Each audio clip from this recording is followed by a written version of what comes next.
اہلیان محلہ اپنے بچوں کو اپنے بزرگوں کو لے کر اپنے گھروں کو لاک کر کے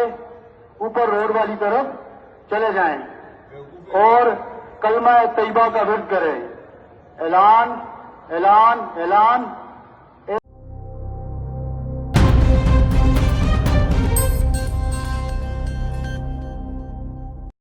السلام علیکم ورحمۃ اللہ وبرکاتہ۔ میں ہوں سید عبدالوہاب شاہ اور آپ دیکھ رہے ہیں نقطہ گائیڈس چینل۔ ناظرین، خطے کی صورتحال کے حوالے سے بہت ساری خبریں ہیں، بہت ساری باتیں ہیں جن پر آج اس ویڈیو میں گفتگو کریں گے۔ تو سب سے پہلے بات کرتے ہیں کہ اسحاق ڈار نے جو کچھ دن پہلے افغانستان کا کابل کا دورہ کیا تھا، اس میں دورہ کرنے کے بعد انہوں نے امیر خان متقی کو دعوت دی تھی کہ وہ پاکستان کا دورہ کریں۔ انہوں نے امیر خان متقی نے اس دعوت کو قبول کر لیا تھا، لیکن ظاہر ہے کوئی بھی آدمی جب قبول کرتا ہے تو پھر اس کی وہ ذاتی حیثیت تو نہیں ہوتی نا، وہ وزیر خارجہ ہوتا ہے تو باقاعدہ اس پر مشاورت ہوتی ہے اور حکومت یا اس کا ملک جو ہوتا ہے وہ اس کو اجازت دیتا ہے تو پھر دورہ کرتا ہے۔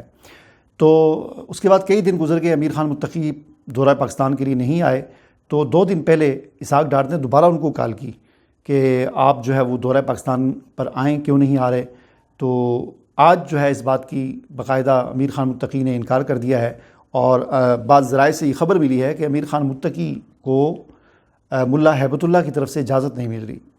اور ملا ہیبت اللہ نے باقاعدہ طور پر صاف انکار کر دیا ہے کہ پاکستان کا دورہ کرنے کی اجازت نہیں ہے۔ تو اب یہ بات جو ہے وہ بعض ذرائع سے کنفرم ہوئی ہے کہ دراصل معاملہ یہ ہے کہ امیر جو ہیں ان کے امیر ملا ہیبت اللہ وہ اس بات کی اجازت نہیں دے رہے کہ پاکستان کا دورہ کیا جائے۔ دوسری جو خبر ہے وہ ملا عبدالسلام ضعیف کے حوالے سے ہے۔ ملا عبدالسلام ضعیف نے آج جو ہے وہ ایک بیان دیا ہے، بڑا غیر مناسب سا بیان ہے۔ انہوں نے یہ کہا ہے کہ یہ جنگ ہندو اور پنجابی کی جنگ ہے، اس کا اسلام سے کوئی تعلق نہیں ہے۔ تو یہ بیان ان کا ملا عبدالسلام ضعیف کا غیر مناسب ہے، لیکن ہم اس درد کو اور اس دکھ کو سمجھ سکتے ہیں کہ دراصل ان کے ساتھ بھی زیادتی ہوئی تھی، جس کا ظاہر بات ہے کہ ان کو بہت دکھ ہے، اور اس دکھ میں آ کر انہوں نے یہ غیر مناسب اور غلط بیان دیا ہے۔ اس بیان کی بھی حمایت نہیں کی جا سکتی، کیونکہ دیکھیں ہندو اور پنجابی، اگر پنجابی کی جنگ ہوتی تو وہ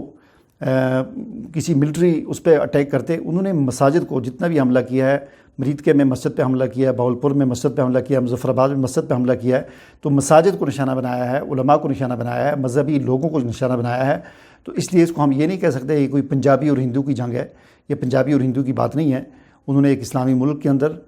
مساجد کو جو شاعر اسلام میں سے ہیں ان کو نشانہ بنایا ہے، تو شاعر اسلام کو نشانہ بنانا یہ پنجابی اور ہندو کی بات نہیں ہے۔ لیکن یہاں پر میں یہ بھی تھوڑی سی وضاحت کرنا ضروری سمجھتا ہوں کہ جیسے کہ میں نے پہلے کہا کہ یہ ملا عبدالسلام ضعیف ایک اپنا دکھ اور درد کی وجہ سے انہوں نے یہ بیان دیا ہے، ان کے ساتھ بھی زیادتی ہوئی ہے۔ 1996 میں جب یہ طالبان کی جو پہلے حکومت تھی 1996 سے 2001 تک، وہ جو 5 سال تھے، ان میں ملا عبدالسلام ضعیف اسلام آباد میں افغانستان کے سفیر رہے ہیں، اور جب 2001 میں امریکہ نے افغانستان پر حملہ کیا تو اس وقت اس حملے کے بعد حکومت پاکستان نے یہ بہت بڑی زیادتی کی تھی، ظلم کیا تھا، جس کی کسی صورت حمایت نہیں کی جا سکتی۔ اس کو ہم کنڈم ہی کریں گے کہ حکومت پاکستان نے ملا عبدالسلام ضعیف کو، جو کہ ایک سفارتکار تھے، ایک سفیر تھے اسلام آباد میں، وہاں سے ان کو سفارتخانے سے گرفتار کر کے ان کو ہتھکڑیاں لگا کر ہاتھ پیر باندھ کر ایئرپورٹ پر جا کر امریکی فوجیوں کے حوالے کر دیا تھا، اور پھر ان کو امریکی جو ہے وہ گوانتانامو میں لے گئے تھے، اور وہاں پر وہ کئی سال قید رہے، اور اس کے بعد ان کو رہائی ملی۔ تو یہ سفیروں کے ساتھ یہ زیادتی، یعنی دنیا کا ایک قانون بھی ہے، بعض قوانین اور بعض اصول ایسے ہیں کہ جس کو پوری دنیا مانتی ہے، اور دنیا کا ہر ملک ان اصولوں کا احترام کرتا ہے۔ تو پاکستان نے ان اصولوں کا احترام نہیں کیا، ان کو توڑا اس ملا عبدالسلام ضعیف کے معاملے میں۔ اور وہ اصول کیا ہیں؟ وہ اصول یہ ہیں کہ سفیروں کو کا احترام کیا جاتا ہے، سفیروں کا لحاظ کیا جاتا ہے، سفیروں سے چھوٹی موٹی غلطیاں بھی ہو جائیں تو پھر بھی ان کو کچھ نہیں کہا جاتا۔ اور اس کی یہ صرف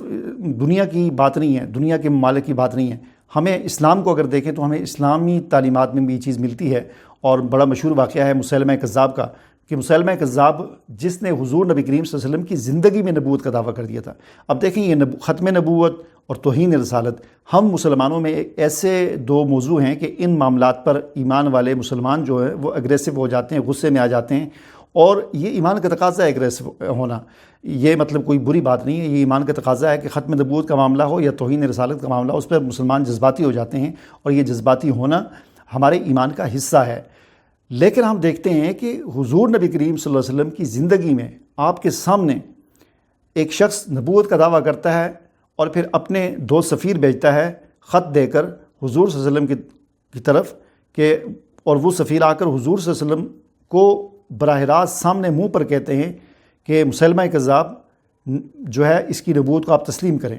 ٹھیک ہے، آپ مدینہ کے نبی ہو گئے اور وہ یمن کا یا ادھر کا نبی ہو گیا، تو اس کو ہم آپس میں تقسیم کر دیتے ہیں، نبوت کو اور حکومت کو۔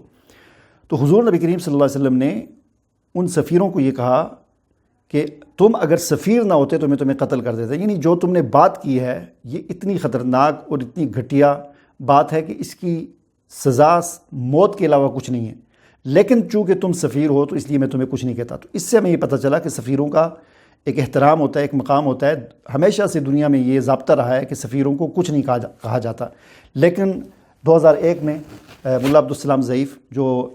افغانستان کے سفیر تھے ان کو اس طریقے سے گرفتار کر کے امریکہ کے حوالے کیا گیا، تو اس کا وہ تکلیف اور دکھ ان کو ہے،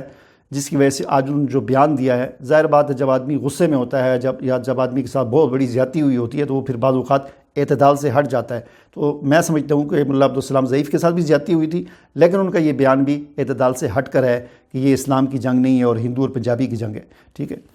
اب آ جاتے ہیں جی تیسری بات کی طرف۔ قومی سلامتی کمیٹی کا اجلاس ہوا آج، اور اس اجلاس کے بعد جو ہے وہ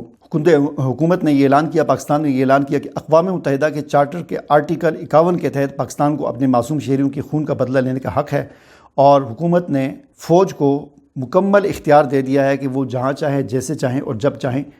انڈیا کے خلاف، بھارت کے خلاف کارروائی کر سکتے ہیں۔ اب جو ہے وہ اختیار فوج کے پاس آ گیا، اب فوج دیکھتے ہیں کہ وہ کیا کرتی ہے۔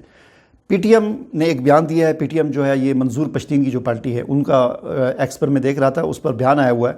کہ ان کا یہ کہنا ہے کہ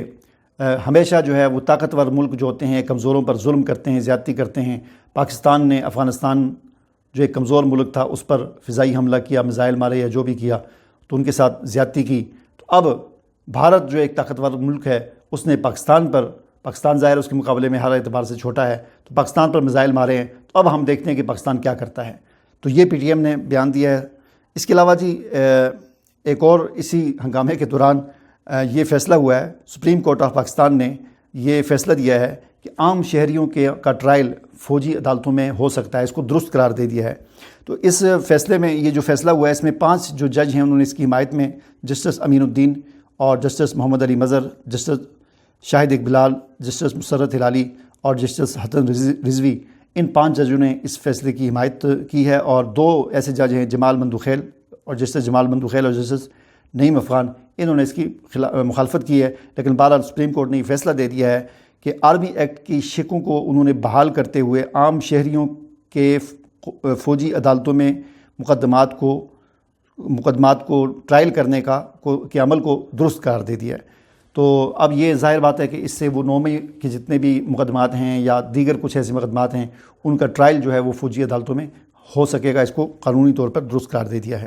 اس کے علاوہ جی ایک اور بڑی اہم خبر یہ ہے کہ پاکستان نے یہ دعویٰ کیا تھا کہ رافیل طیارے ہندوستان کے مار گئے ہیں، ٹوٹل 5 طیارے مارے ہیں، جن میں سے 3 رافیل ہیں اور 2 اور طیارے تھے، لیکن ہندوستان جو ہے وہ اس کی تصدیق نہیں کر رہا۔ پہلے تو وہ یہی نہیں مان رہا تھا کہ طیارے ہمارے مارے گئے ہیں، لیکن پھر جب عالمی میڈیا نے بھی اس بات کی تصدیق کر دی تو پھر ہندوستان کا جو بڑا ایک میڈیا ہاؤس ہے دی ہندو، انہوں نے اس خبر کو چلایا پہلے کہ ہاں 3 طیارے ہندوستان کے مارے گئے ہیں، لیکن کچھ دیر کے بعد انہوں نے اپنی اس پوسٹ کو ڈیلیٹ کر دیا۔ ظاہر دباؤ آیا ہوگا تو اس پوسٹ کو انہوں نے ڈیلیٹ کر دیا۔ لیکن اب جو ہے عالمی میڈیا نے اس بات کی بھی تصدیق کر دی ہے کہ وہ جو طیارے مارے گئے ہیں ان میں سے ایک واقعتاً رافیل طیارہ ہے، اور اس کی باقاعدہ تصویر جو ہے وہ سامنے آ گئی ہے، اس کا جو سیریل نمبر ہوتا ہے BS001، یہ پہلا رافیل طیارہ ہے جو ہندوستان نے لیا تھا، تو یہ پاکستان نے مار گرایا ہے، اس کی تصدیق کر دی ہے۔ عالمی میڈیا نے بھی اس بات کی تصدیق کر دی ہے، اس کی تصویریں بھی آ گئی ہیں کہ ایک طرف اس کی وہ تصویر ہے جس میں وہ اڑ رہا ہے اور دوسری طرف اس کی وہ تصویر ہے جس میں اس کا ملبہ جو ہے وہ پڑا ہوا ہے اور اس پر سیریل نمبر صاف نظر آ رہا ہے۔ اس کے علاوہ ایک اور خبر یہ ہے کہ یہ سوشل میڈیا پر کچھ ویڈیوز گردش کر رہی ہیں جس میں اعلانات ہو رہے ہیں سیالکوٹ میں یا سرحدی علاقوں میں، اور دیہات خالی کرائے جا رہے ہیں۔ یہ تو چلیں سمجھ میں آنے والی بات ہے کہ وہاں پر اعلانات ہو رہے ہیں اور لوگوں سے کہا جا رہا ہے کہ آپ محفوظ مقامات پر چلے جائیں کیونکہ ان کی جان کا تحفظ جو ہے وہ سب سے پہلے ہے۔ لیکن اس کے علاوہ ایک اور ویڈیو یہ گردش کر رہی ہے جو راولپنڈی اسلام آباد کے حوالے سے ہے کہ یہاں پر ایک پولیس کی گاڑی کھڑی ہے اور اس میں یہ اعلانات کیے جا رہے ہیں کہ مارکیٹ کی اور سوسائٹیز کی اور شہری علاقوں کی جو لائٹیں ان کو بند کیا جائے۔ ایک ضروری اعلان سماعت فرمائیں